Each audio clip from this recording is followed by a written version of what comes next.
नहमदुहु व नुसल्ली अला रसूलिहिल करीम। सम्मानित आशिके रसूलेरा, আপনারা আমার সালাম গ্রহণ করুন। আসসালামু আলাইকুম ওয়া রাহমাতুল্লাহি ওয়া বারাকাতুহু। সম্মানিত আশিকে রাসূলেরা, আমরা আশিকে রাসূল প্রচার করি। মোহাম্মদ ইসলাম আমাদের ধর্মের নাম, মোহাম্মদ ইসলাম। হযরত ইব্রাহিম আলাইহিস সালামের ধর্মের নাম ইব্রাহিম ইসলাম। মুসা আলাইহিস সালামের ধর্মের নাম মুসা ইসলাম।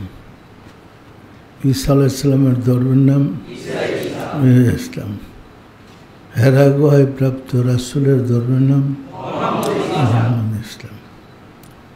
উমাইয়াদের খেলাফতকালে চক্রান্ত করে মোহাম্মদ ইসলাম বাদ দিয়া দিন ইসলাম নাম দিছে। দিন মানে ধর্ম, ইসলাম ধর্ম। ইসলাম ধর্মটা কি উমাইয়ার আনছে না রাসূলের ধর্ম? বিলম্ব হলেও রাব্বুল আলামিনের অসীম দেয় আমরা রাসূলের রেখে যাওয়া মোহাম্মদ ইসলাম পেয়েছি, এবং এর কর্মকাণ্ড অন্য তরিকার সাথে কোনো মিল নেই। মিল আছে? আমরা শিক্ষা দিই কীভাবে একজন মানুষ আশিকে রাসূল হয়ে দুনিয়াতে রাসূলের দিদার লাভ করতে পারে এবং আল্লাহর দিদার লাভ করতে পারে। আল্লাহ ও রাসূলের দিদার লাভকারী যখন শেষ তাকে প্রশ্ন করা হবে, মার রাব্বুকা ওমা দীনুকা ওমার নাবিয়ুকা, তখন সে যেন জবাব দিতে সক্ষম হয়, আমার প্রভু আল্লাহ, আমার রাসূল হযরত মুহাম্মদ সাল্লাল্লাহু আলাইহি ওয়াসাল্লাম, আমার ধর্ম ইসলাম। এই কারণেই আমরা আমাদের শিক্ষায় এটা চালু করেছি। সম্মানিত আশিকে রাসূলেরা, আমি আমার মুর্শিদের দরবারে 12 বছর ছিলাম। মুর্শিদ আমাকে মান্যত করে নিয়েছিলেন। তখন আমি পীর বিরোধী ছিলাম, আমি জানতাম না। দরবারে যাওয়ার পরে দেখলাম যে আমি মানতের ফসল। পরিষ্কার? দরবারে যাওয়ার পরে মুর্শিদকে দেখলাম। দেখার পরে আমার মনটা ব্যাকুল হয়ে গেল। এই মুর্শিদের কাছে আগে কেন আসেনি? আরও আগে আসাই উচিত ছিল। নিজের মনেই প্রশ্ন, আমি তো ওনাকে আগে থেকেই চিনি। উনি আজকে ফরিদপুরে আর আমি আশুগঞ্জে, কেন এটা হইল? নিশ্চয় আমার ভুল ছিল, না হয় দূরে যাব কীভাবে? সম্মানিত আশিকে রাসূলেরা, মুর্শিদ যখন দেখা করতে গেলাম, ঢাকা থেকে যারা গেছিলেন, মুর্শিদের সাথে দেখা করতে গেলাম, তখন সবাই মাটিতে বসে সালাম করতেছে। তো আমি তো মাটিতে বসে সালাম করব না। ওই যে হুজুর, এরপরে একজন বললেন, মাওলানা ভাই, ওলি আল্লাহদেরকে মাটিতে বসেই সালাম করতে হয়। তখন আমি মাটিতে বসে সালাম করলাম। উনি আমাকে জিজ্ঞেস করলেন, আপনার নাম কি? তখন আমার নাম বললাম। তো মুর্শিদ হেসে দিলেন এবং মুর্শিদ আরও কিছু প্রশ্ন করলেন। সেই প্রশ্নগুলো ছিল, কী করেন, কোথায় থাকেন। পরে এই ভিড়ের মধ্যে উনি আমার সাথে আলোচনা করতেছে। তো পাশে থেকে একজন বললেন, হুজুর মানুষের ভিড়, আপনি পরে তার সাথে কথা বলেন। পরে উনি বললেন, আপনি আমার সাথে কথা না বলে বাড়ি যাবেন না। পরে রাত্রে 12টার পরে মুর্শিদের সাথে আবার দিদার হইল। তখন ডাক দিয়ে বললেন, আপনি মানুষকে সবক দিবেন, পারবেন না? বললাম, জি না, আমার পক্ষে সম্ভব না। তো উনি বললেন, হ্যাঁ পারবেন। পারবেন না? আমি এইবারও বললাম, জি না। এইভাবে তৃতীয়বার বললেন, আমি আপনাকে হুকুম দেবেন, পারবেন না? তো বললাম, জি, আপনি হুকুম দিলে তো আমাকে পালন করতে হবেই। সম্মানিত আশিক রাসূলেরা, মুর্শিদের দরবারে থাকার পরে প্রার্থনা করলাম। মুর্শিদ উচ্চ স্বরে প্রার্থনা করতেন মনে মনে, আর মাঝে মাঝে বলতেন আমিন। তাতেই মানুষের কান্নার রোল ছুটে গেল। সম্মানিত আশিক রাসূলেরা, অনেক ঘটনা শেষ পর্যন্ত বিদায়ের আগে, বিদায় দিলেন পরে তখন আর আসতে ইচ্ছা করতেছিল না, মন চাইছে আমি থাকব। এক ভাই বুঝাইলেন, মুর্শিদ বিদায় দিলে থাকতে চাওয়াটা বেয়াদবি। তখন তো আদবও বুঝে না, বেয়াদবি বুঝে না, তরিকার নিয়মও বুঝে না। তখন আমি যতটুকু মনে পড়ে মাটিতে গড়াগড়ি খেতেছিলাম। তখন আমাকে আমাদের লোকেরা লজ্জা নিয়ে আসলেন কুলে করে। সম্মানিত আশিক রাসূলেরা, ওই যে ছিলাম, যে শান্তি পাইতেছিলাম, আমি দুনিয়ায় আসার পরে কোনোদিন সেই শান্তি পাই নাই। এরপরে প্রার্থনা করেছিলাম, মুর্শিদ আপনি দয়া করে চাকরি থেকে আমাকে আপনার কদম পাকে নিয়ে আসেন, আমি চাকরি করব না। আল্লাহর দয়া হয়েছে। পরে মুর্শিদের চিঠি পাঠালেন 8 দিনের জন্য দরবারে যাইতে। যাওয়ার পরে প্রস্তাব দিলেন, আমার মেয়ে আপনার কাছে বিয়ে দিতে চায়, আপনার কি মত? আমি বললাম, আপনি আমার মুর্শিদ, ইহ ও পরকালের গার্জিয়ান, আপনার মতই আমার মত। এরপরে মুর্শিদ এখানে কাবিনের ব্যবস্থা করলেন। তখন তো সরকারি ছুটি ছিল রবিবারে, তো শনিবারে কাবিন হইল।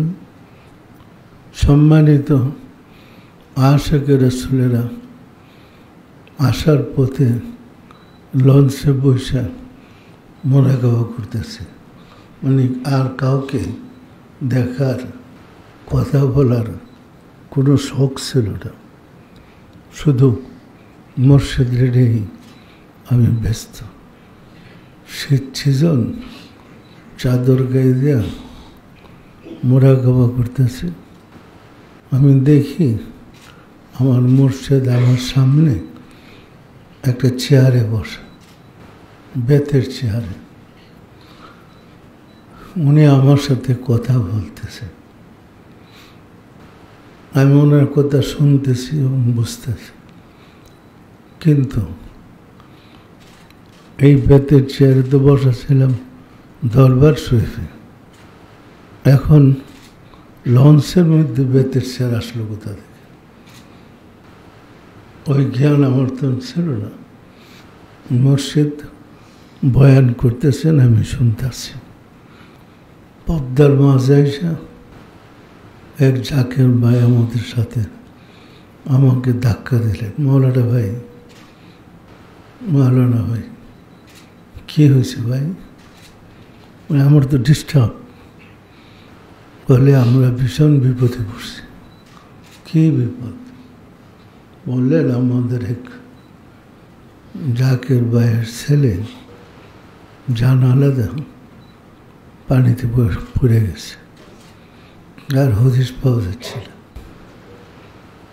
বলার পরেই আমি দেখি মুর্শিদ যে এখানে বসা, ওনার ভিতর থেকে আরেকজন মুর্শিদ, অর্থাৎ উনি ভিতর থেকে বের হয়ে আমার বাম সাইডে পদ্মায় পানিতে নেমে বাচ্চাটা কোলে নিয়ে বসে আছে। তখন আমি বলে দিলাম, আপনাদের মুর্শিদ তো আপনার বাচ্চারা কোলে নিয়ে বসে আছে, কান্দাঘাটের কী দরকার? ওই যে ওই দিকে। বলার সাথে সাথে ঝাঁপ দিয়ে 4-5 জন পদ্মার মাঝে পড়ছে। অল্প নিচে যাওয়ার পরেই অত 4-5 ফুট গেছে, বাচ্চা পেয়ে গেছে। আশ্চর্য, বাচ্চা কোনো পানিও খেলে। সম্মানিত আশেকের রাসূলেরা তখন লঞ্চের মধ্যে যারা ছিল একটা হুইসেল লিখে গেছে যে উনি কামালিয়াত নিয়ে আসছে। বলেন, কামালিয়াতকে নিয়ে আসার ব্যাপার আমি দেখতেছি, এটা বলছে। এটা তো উনি আমার দেখাইছেন। সম্মানিত আশেকের রাসূলেরা, এই যে আমার সমস্যা শুরু হয়েছে বাচ্চা পাওয়ার পরে, লঞ্চে যারা ছিল সবারই এই নালিশ, ওই নালিশ, এই নালিশ শুরু হইল আমার কাছে। তখন আমি বুঝলাম আসলে আমার এই মুসিবতে জড়ানোর জন্য এই কারবার। পরে ঢাকা আসার পরে আমি জৈদবপুর রাজবাড়িতে ছিলাম।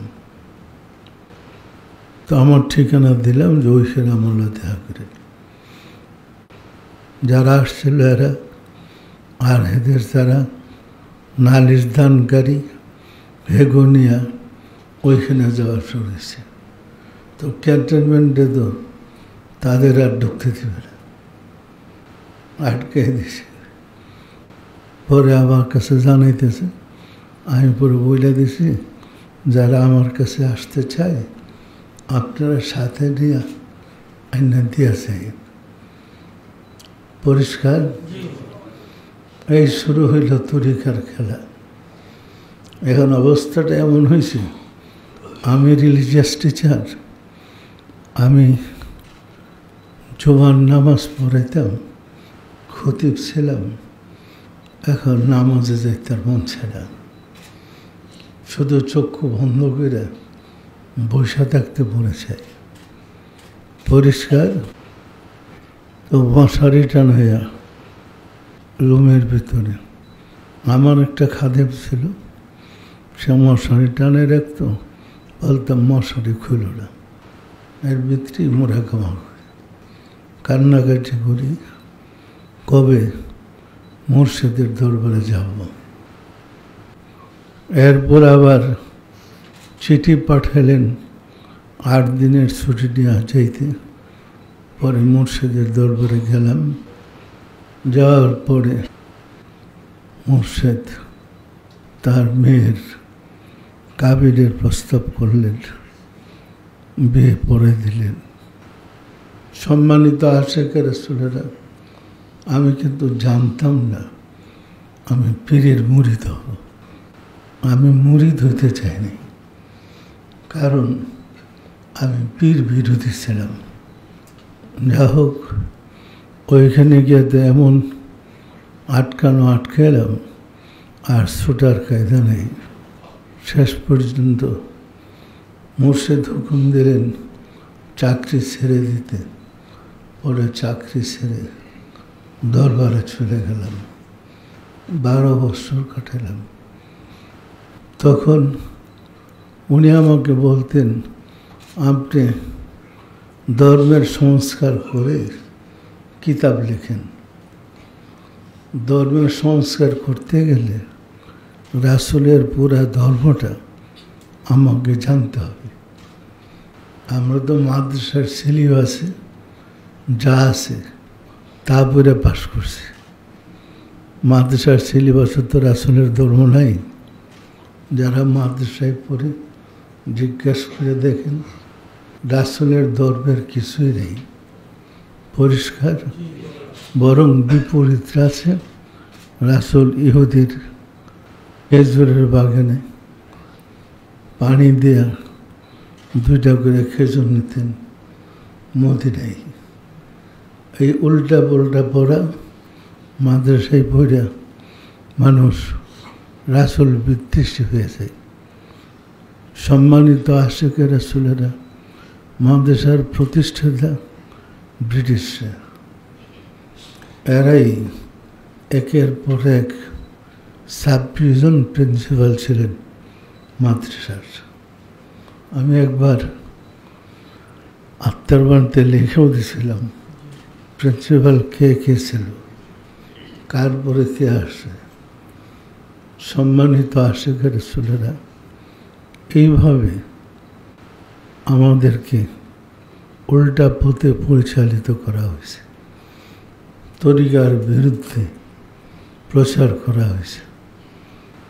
আমাদের দেশে, বাংলা ভারত উপমহাদেশে ধর্ম আনছে ওলি আল্লাহরা। রাসূল তো আর আসেন নাই। তো ওলি আল্লাহদেরকে প্রচেষ্টায় আমাদের পূর্বপুরুষ ইসলাম গ্রহণ করছে। আপনাদের দেশের বাড়িতে গেলে দেখবেন কাছারি করে যে ওই কাঠের দরজা থাকে, ওইটাতে লেখা আছে শ্রী শ্রী আব্দুল করিম। মুসলমানের নামের আগে জমিনে দেখেন শ্রী শ্রী আব্দুর রহিম, আর সেটা নাই। এটা কি প্রমাণ করে না আমরা শ্রী শ্রীর বংশধর? ওলি আল্লাহরা আমাদের পূর্বপুরুষকে মুসলমান করেছে। ওনাদের কাছ থেকে আমরা ইসলাম গ্রহণ করেছি।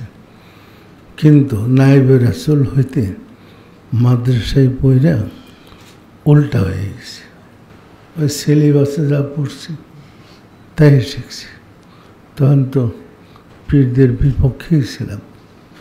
তো মুর্শিদের অপার দয়ায় দরবার শরীফে আবার যাওয়ার সুযোগ হয়েছে। আমার ভুল ভাঙছে। গিয়ে দেখি মুর্শিদ সম্পূর্ণ শরীয়ত পাবন্দ। এমনকি রাত্রে 2টার সময় ডেকে উঠাইতে রহমতের ডাকের জন্য। তো এটা তো আমরা করতাম না আগে। ওইখানে যাওয়ার পরে ধর্মের স্বাদ পাইলাম, ধর্ম বুঝতে পারলাম পরিষ্কার। সম্মানিত আশিকে রাসূলেরা, সেইভাবেই আমরা তরিকা প্রচার করছি। এরপরে মুর্শিদ আমাকে একাধিকবার বলছি ধর্মের সংস্কার করতে। আমি আগেও এই কথাগুলো বলছি, কাগজ কলম দিয়ে বলছি, আপনি সংস্কার করেন। আমি সাহসই পেনি, কারণ একটা ধর্ম পরিপূর্ণ না জানলে আপনি সংস্কার করবেন কীভাবে? সিলেবাস পড়ে ধর্ম পুরাপুরি জানা যায়? সম্মানিত আশিকে রাসূলেরা, ওয়াজ করা যায় কিন্তু ধর্ম জানা যায় না। শেষ পর্যন্ত মসজিদের অপর দিকে গোলামের মাধ্যমে আমি কিছু কিতাবও লিখছি ওইখানে থাকতে। মসজিদের হুকুমে কিছু কিতাব লিখছি। কিতাবের নাম শুনলে বুঝবেন যেটা ভিন্ন জগতের। ফেরকা সমস্যার সমাধান, 73 ফেরকার কোন ফেরকা বেহেশতে, এটা চিহ্নিত করে কিতাব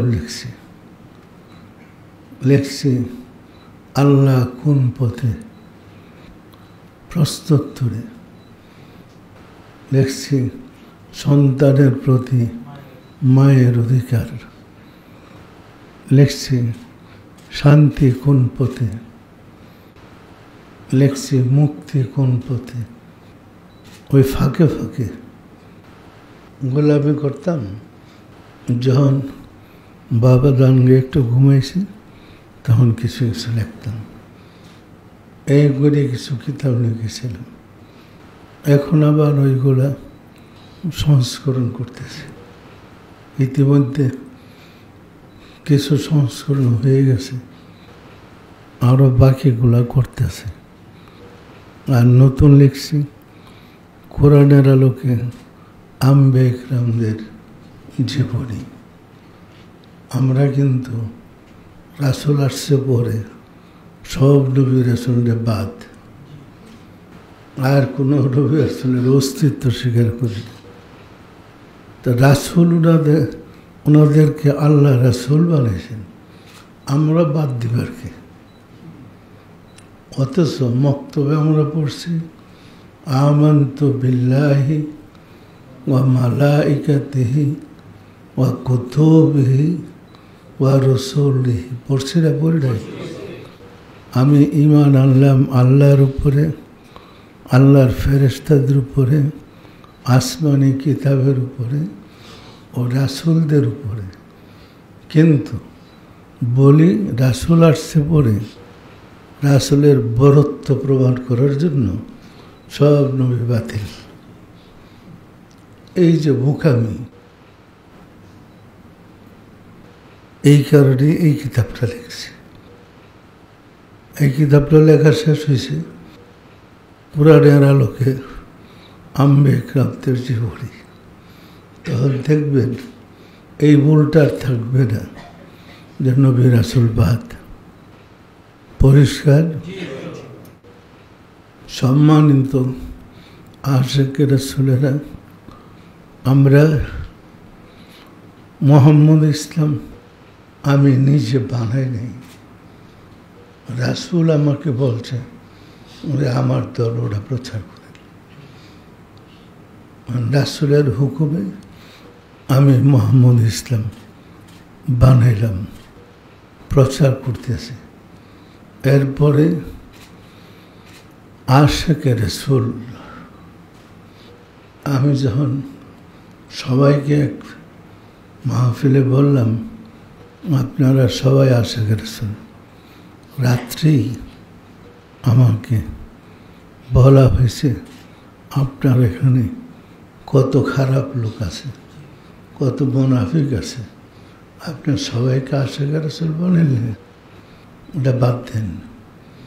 তা আমি বলছি তা আমাকে মাফ করেন, আমি তো বলছি আমি এটা বাদ দিতে পারবো না। কেন? আমি বললাম এই যুগে আমারও পাঠিয়েছেন, যে যুগে নামের আগে মোহাম্মদ থাকলে কাউকে মক্কা শরীফ যাইতে দেয় না। মোহাম্মদ পাসপোর্ট থেকে বাদ দিতে হয়। তা আমরা যদি আশিকে রাসূল না বলি তাহলে তাদের অবস্থা কী হবে? পরে অনুরোধ করলাম, এরপরে বললেন তাহলে আপনাকে কঠিন পরীক্ষা নেওয়া হবে। আমি বললাম আমি আপনার বান্দা, যা খুশি করে, কিন্তু আমি আমার কাছে পিছপা হব না। এরপরেই ৯৯ সালে এই যে বিরাট গণ্ডগোল, এই গণ্ডগোলের আগে আমি জাকেরদেরকে বলে দিয়েছিলাম আপনারা সবাই সাবধান থাকেন, সামনে আমাদের কঠিন বিপদ আসতেছে। মনে আছে কি আপনাদের? কঠিন বিপদ আসতেছে, ইমানের উপরে কায়েম থাকেন। আল্লাহর দয়ায় কঠিন বিপদই আসছে, দেশ চুক্তি বিপক্ষে লেগে গেছে। তখন আবার ভাষণ দিতে গিয়ে আমার দরবারের ইট একটা একটা করে খুলে নিয়ে যাব। এখানে ক্যামেরাও বসাইছে, ২১ টিভির ক্যামেরা বসাইছিল রাস্তায়, বিল্ডিংটা কীভাবে ভাঙ্গে দেখব। সম্মানিত আশিকে রাসূলেরা, আমরাও মাইক লাগাইয়া তখন নীরব থাকলে তো এসে গায়ে চড়বে, তখন জবাব দিতে শুরু করলাম।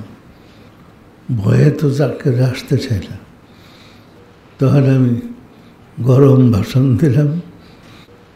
তখনের ভাষণগুলি ছিল খুব গরম। তখন বলছিলাম আপনাদের সাথে আসার যদি আর কেউ বাকি থাকে তাহলে সব দল নিয়ে একসাথে আসেন, একবারই যুদ্ধ করি। বারবারে যুদ্ধ বিরক্ত লাগে, সবারই নিয়ে একসাথে আসেন। সম্মানিত আশিকে রাসূলেরা, আল্লাহ আমাদেরকে বিজয় দিলেন, এরা পরাজিত হয়েছে। যতবার যুদ্ধ করে পরাজিত হয়েছে। কিছুদিন আগে আমি অসুস্থ ছিলাম, ওরা প্রচার করছে মা ফাতেমা আমার স্ত্রী। আপনারা আমার কোনো লেখায়, কোনো কাগজে কলমে কোথাও মা ফাতেমার স্ত্রী পাইছেন? এরা তো প্রচার করছে। এরপরে আমি যখন জবাব দিছি যে মা ফাতেমা ১৪৫০ বছর আগে ইন্তেকাল করছে, আর আমি এখন জীবিত, উনি আমার স্ত্রী কীভাবে হবে? সম্মানিত আশিকে রাসূলেরা, এরপরে আবার এরা প্রচার করছে আমি মারা গেছি। ছবিও দিছে, কাফন পরানো ছবি, আমি মারা গেছি। ফেসবুকে দিচ্ছে, ঘোষণা করছে নারায়ণগঞ্জের মাটিতে তারে কবর দিতে দেওয়া হবে না। ফেসবুকে। সম্মানিত আশিকে রাসূলেরা, আমার আল্লাহ তো আমাকে বাঁচায় রাখছে, তারা কীভাবে মাটিতে হবে? সুতরাং অনেক অপপ্রচার হয়েছে, এর মধ্যে আমার আল্লাহ দয়া আমাকে রক্ষা করেছেন। সম্মানিত আশিকে রাসূলেরা, মনে রাখবেন আমার পিছনে অনেক সূত্র আছে। ওটা আমার মুর্শিদ বলছিলেন, যখন রাসূল আমাকে হুকুম দিলেন রাসূলের দিন প্রচার করতে, তখন মুর্শিদের কাছে বললে উনি বললেন সলবের লোক দিয়ে বসায় দেখেন। ওইখানে অন্তর্চক্ষু খোলা জাকের ভাই ছিল, ওনারা ৫ জন বসলেন, বসে দেখছেন রাসূল সাল্লাল্লাহু আলাইহি ওয়াসাল্লাম বলছে যে হ্যাঁ আমি হুকুম দিছি, তো উনি যখন প্রচার করতে যাবে ওনার কঠিন বিপদ হবে, এমনকি তাকে হত্যা করতে চেষ্টা করবে। তখন আমার মুর্শিদ বললেন মহাবিয়া এই রিক্সে গিয়ে আপনার কী লাভ? আমি বললাম জন্মজন হয়েছি, মৃত্যু তো আমার হবে। গাড়ির তলে পুরা মূল্য মর্ম আর লং ট্রিপ বা মূল্য মর্ম, মরতে তো আমার হবেই। আমি সত্য কথাটি বলবো না? এই দেখেন, সত্য কথা বলতে বলতে রাসূল গরিব ছিলেন, কোরআন হাদিস দিয়ে প্রমাণ করলাম উনি ধরেছিলেন। আল্লাহ নিরাকার ছিলেন, কোরআন হাদিস দিয়ে প্রমাণ করে আল্লাহ ধরেছিলেন। পরিষ্কার? এই কাজগুলো করতে গিয়ে অনেক আমার শত্রু হয়েছে। শত্রু হলে কি হবে? আমি তো শত্রুকে ভয় পাই না। আমি জানি যখন আমার মৃত্যু আসবে আল্লাহ আমার উঠে নিয়ে যাবে, কিন্তু আমার কাজ তো আমি করব। আমি তোমার কাজ ছেড়ে পিছপা হব না। আর আমি কারোর সাথে পক্ষপাতিত্ব করতে পারবো না, কারণ ধর্মটা আল্লাহ এবং আল্লাহ রাসূলের। কেউ মন গড়া কিছু বললে সেটা আমি মনে নিতে পারবো না, মেনে নেওয়া আমার পক্ষে সম্ভব না। পরিষ্কার? সম্মানিত আশিক রাসূলেরা, আপনারা মহব্বতের সাথে তরিকার কাজ করেন। তরিকা করতে গিয়ে কত আসবে, কত যাবে, এ কোনো হিসাব কিতাব নেই। আমার মুর্শিদের দরবারে কত আসছে, কত গেছে, কোনো হিসাব নেই। জিরো, এখন জিরো হয়ে গেছে। সর্বশেষ তো আমি চলে আসছি। সম্মানিত আশিক রাসূলেরা, মহব্বতের সাথে তরিকার কাজ করেন। যে বিষয় না বুঝেন আমাকে জিজ্ঞাসা করেন।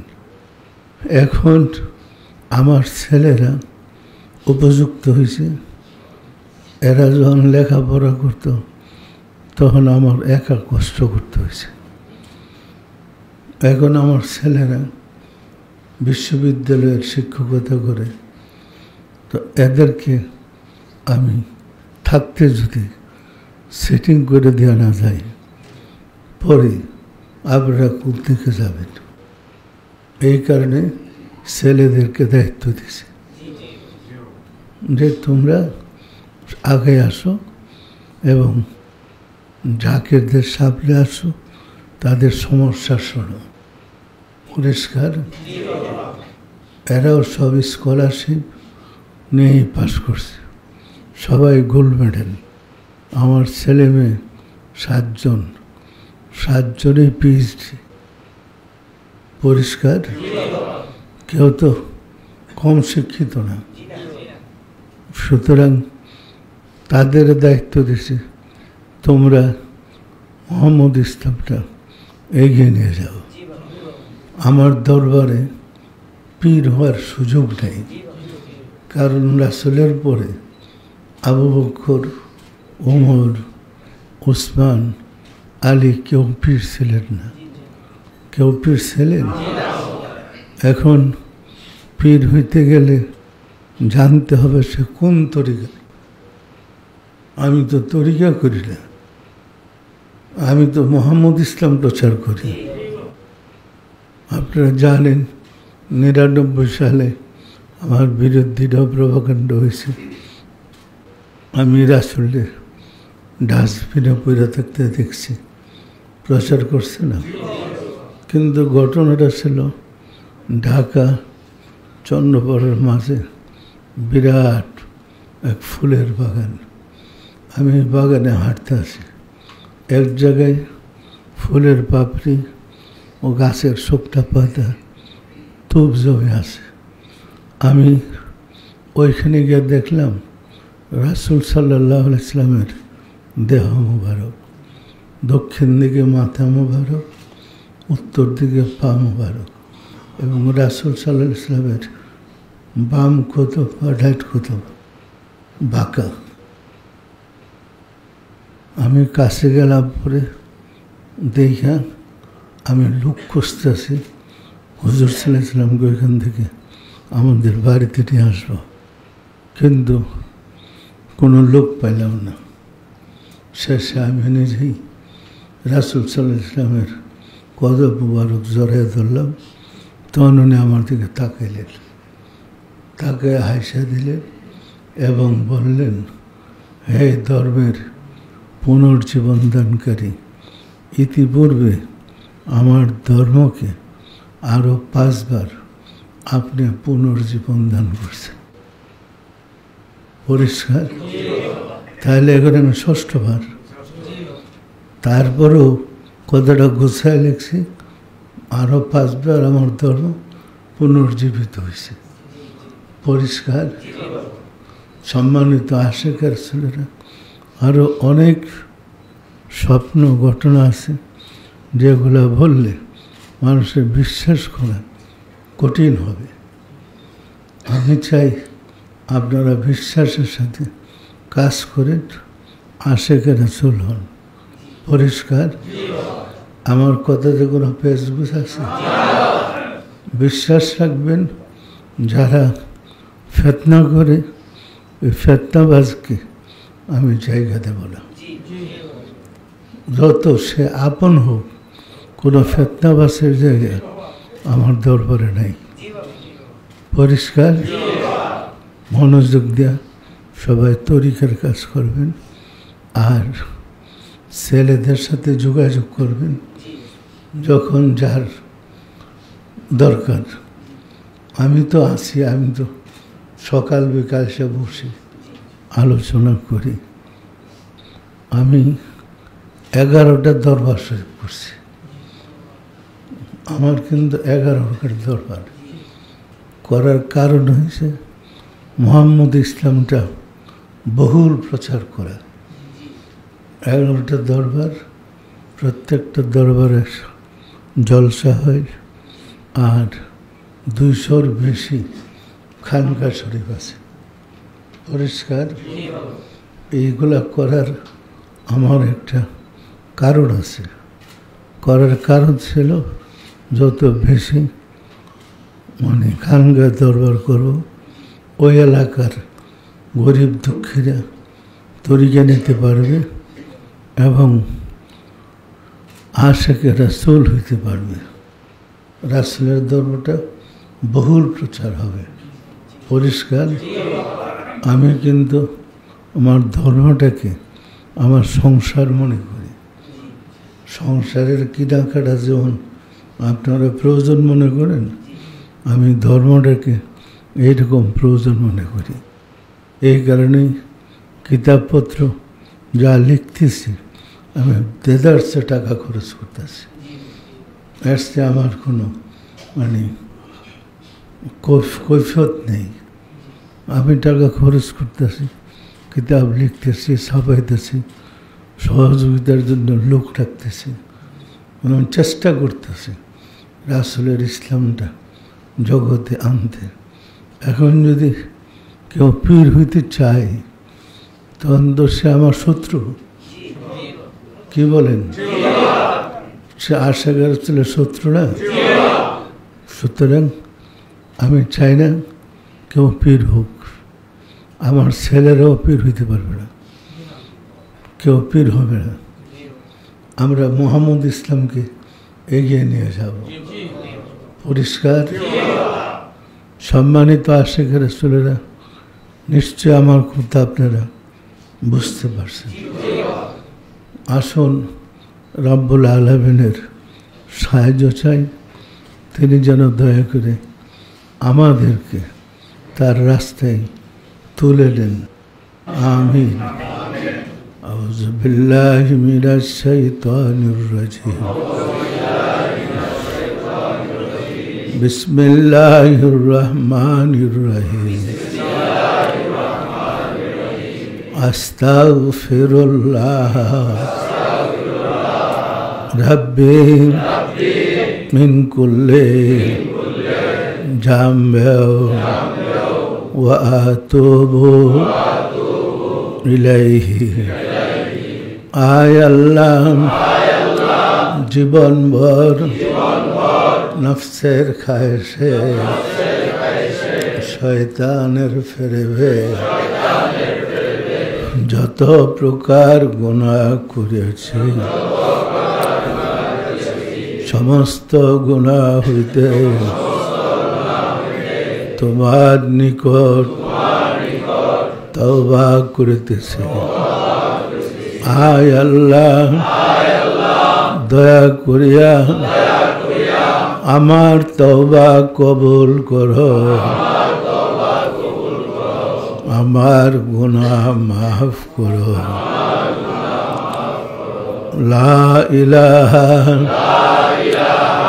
ইল্লাল্লাহু মুহাম্মাদুর রাসূলুল্লাহ। সবাই দিলের হাত উঠে বলেন আল্লাহুম্মা আমিন।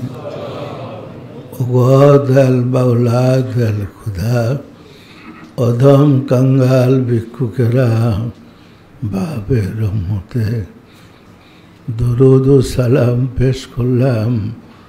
সবশেষে আলাপ আলোচনা করে তওবা করে তোমার শাহী দরবারে মাফ চাই। নফসের তাড়নায় রিপুর দুকায় যত পাপ করেছে দয়া করে মাফ করে দাও। মাওলা গো এর ফজিলত পৌঁছে দাও তাজদারে মদিনা সরকারে দু আলম হযরত মুহাম্মদ মুস্তাফা আহমদ মুস্তাফা সাল্লাল্লাহু ইসলামের হুজুরে সওয়াব নজর বসাও। রাসূল পাক সাল্লাল্লাহু ইসলামের সম্মানিত পিতা মাতা দাদা দাদি নানা নানি আল আওলাদ আল আসহাব আজওয়াজে মুতাহিরিন আহলে বাইতের খুলাফায়ে রাশিদিনদের আরওয়াহ পাকের হুজুরে খাতুনে জান্নাত বা ফাতিমা রাদিয়াল্লাহু তাআলা আনহা সাইয়েদনা হযরত ইমাম হাসান ও ইমাম হুসাইন এবং তাদের সাথে যারা শহীদ হয়েছেন সবার আরওয়াহ পাকের হুজুরে দয়া করে সওয়াব নজর বসাও। সওয়াব নজর বসারে মাওলা আমার মুর্শিদ পিরানে পীর দস্তগীর সুলতানুল মাশায়েখ সুলতানিয়া মুজাদ্দাদিয়া তরিকার ইমাম সৈয়দ আবুল ফজল সুলতান আহমদ রহমতুল্লাহ তার সহধর্মণি হযরত বড়মা রহমতুল্লাহ আলাইহার হুজুরে সওয়াব নজর বসাও। হযরত খাজা বাহাউদ্দিন লক্ষ্মণ রহমতুল্লাহ মুজাদ্দিদ আল ফিসানি রহমতুল্লাহ খাজা মাইনুদ্দিন চিশতি রহমতুল্লাহ বড় পীর হযরত আব্দুল কাদের জিলানী রহমতুল্লাহ তার তরিকার সিলসিলায় যত পীর ওলি গাউস কুতুব তামাম পৃথিবীর মুমিন মুমিনাত যে যেখানে ইন্তেকাল করেছেন তাদের আরওয়াহ পাকের হুজুরে সওয়াব নজর পৌঁছাও রে মাওলা। আমাদের আপন আপন গর্ভধারিণী মা জননী জন্মদাতা পিতা মহাব্বতের স্ত্রী শ্রদ্ধেয় শ্বশুর শাশুড়ি দাদা দাদি নানা নানি খালু খালা ছেলে মেয়ে খেসাকরাবা যে যেখানে ইন্তেকাল করেছেন তাদের আরওয়াহ পাকের হুজুরে আশিকে রাসূলদের বিপদ আপদ পালা মুসিবত অভাব অনটন দয়া করে দূর করে দাও। আশিকে রাসূলদের চরিত্রকে সুন্দর করে দাও। আশিকে রাসূলদের বাড়িতে শান্তি দাও। ঘরে ঘরে আশিকে রাসূল বানিয়ে দাও। মুহাম্মদ ইসলামকে জগতে প্রচার করে দাও। মুহাম্মদ ইসলামের জোয়ার এনে দাও। আমাদের মুনাজাত দয়া করে কবুল করে নাও। আমিন। লা ইলাহা ইল্লাল্লাহু মুহাম্মাদুর রাসূলুল্লাহ।